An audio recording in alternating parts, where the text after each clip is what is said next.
Hello. So, exactly how autonomous and connected to spirituality do we actually want to be?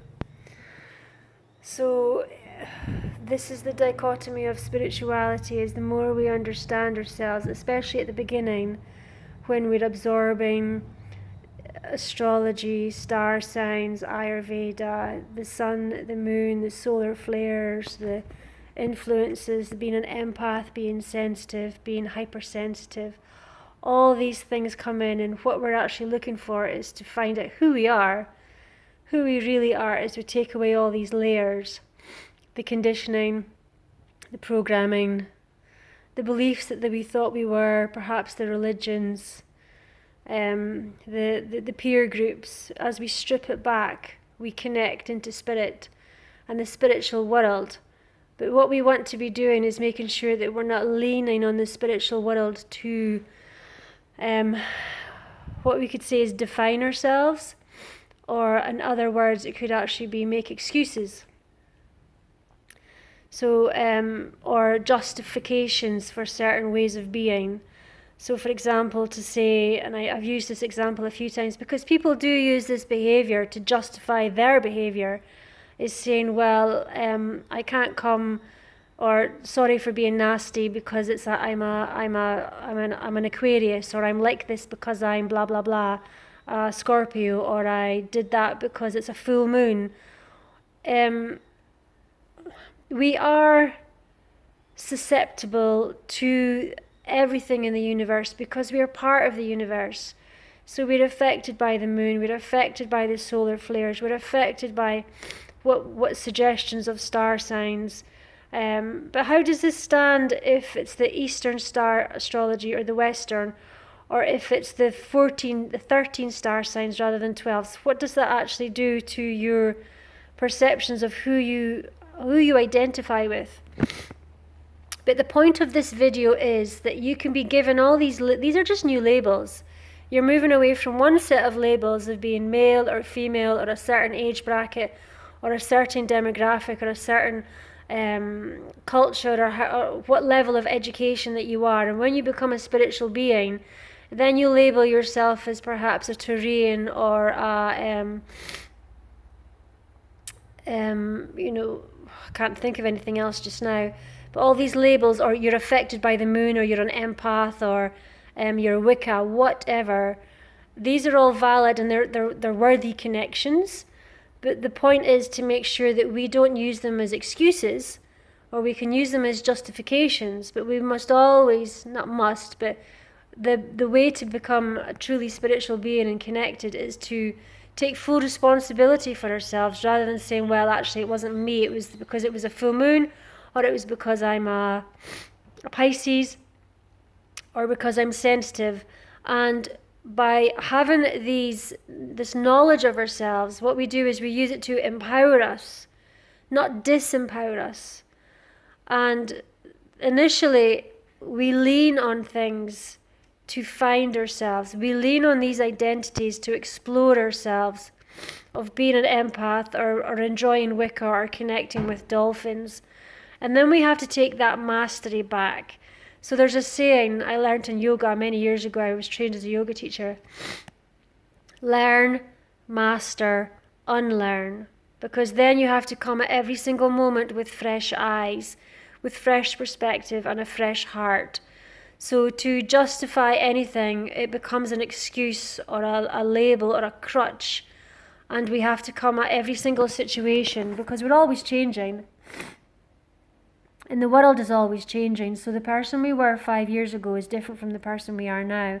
And probably for many of you, the person that you were 5 months ago is different than the person you are now, especially if you're following me in my work.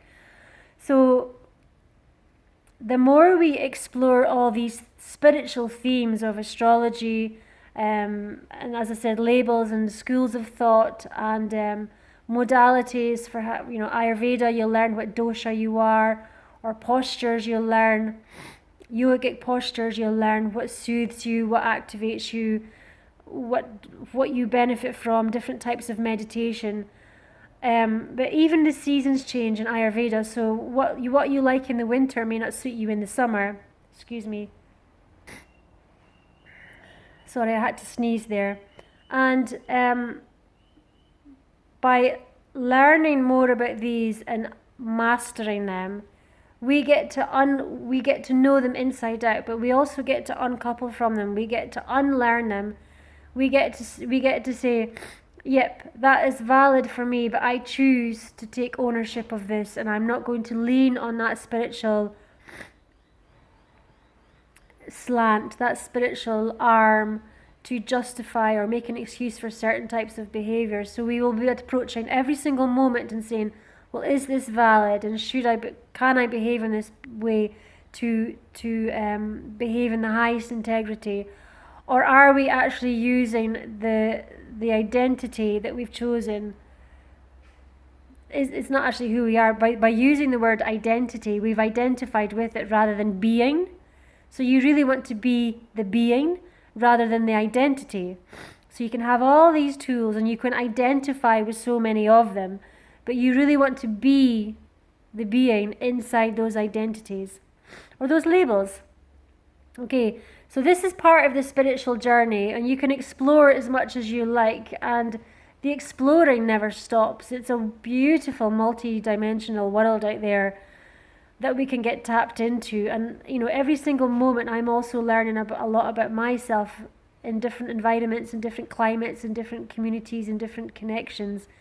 And the more my spiritual toolkit grows, the more I'm able to adapt. And because I'm adjustable and adjusting to my environment, whilst also staying in balance as a being, my days are smooth, my moods are stable, my emotions are being processed as quickly as they possibly can with all the changes that are going on. And the opportunities of individuals and experiences and flow is happening in me and around me as fluidly as possible. Because if we lean on something too much, say, well, okay, it's because I'm the star sign, or because it's a moon, or it's because whatever. If it's a full moon and you know that you have a certain reaction, then surely you have a duty of care to modify yourself to take that factor in.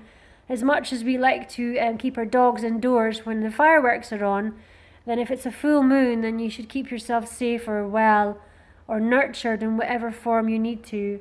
And if that involves staying in, or if that involves having some journaling or some deep conversations, then so be it.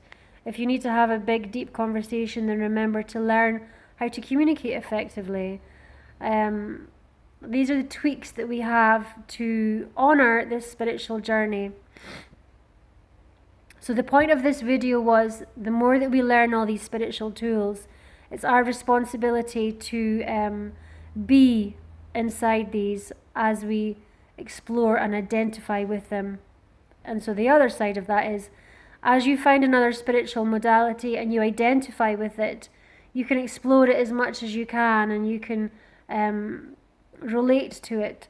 But ultimately, you really want to be a being who has that as a facet, like a side of you, rather than it becoming everything that you are.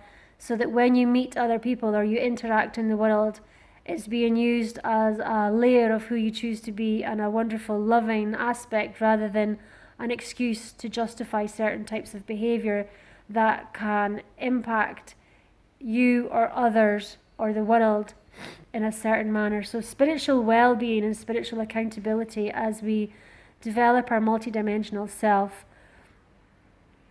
And when we take responsibility and don't make excuses or blame or duality, blame is duality, and excuses is lack of responsibility or lack of ownership. And the more we move into the self-empowered responsibility, life just gets easier and easier and smoother and smoother. So this is what I'm seeing at the moment. It's, are you having a difficult time? Yes, so am I having a difficult time. Well, it must be the full moon, or it must be because whatever star sign is going on, Cancers and Pisces, or Mars or Mercury retrograde or whatever. It's going to be going on for the rest of your life, and learn, master, and unlearn. And then you'll be inside these experiences. Okay. Thank you.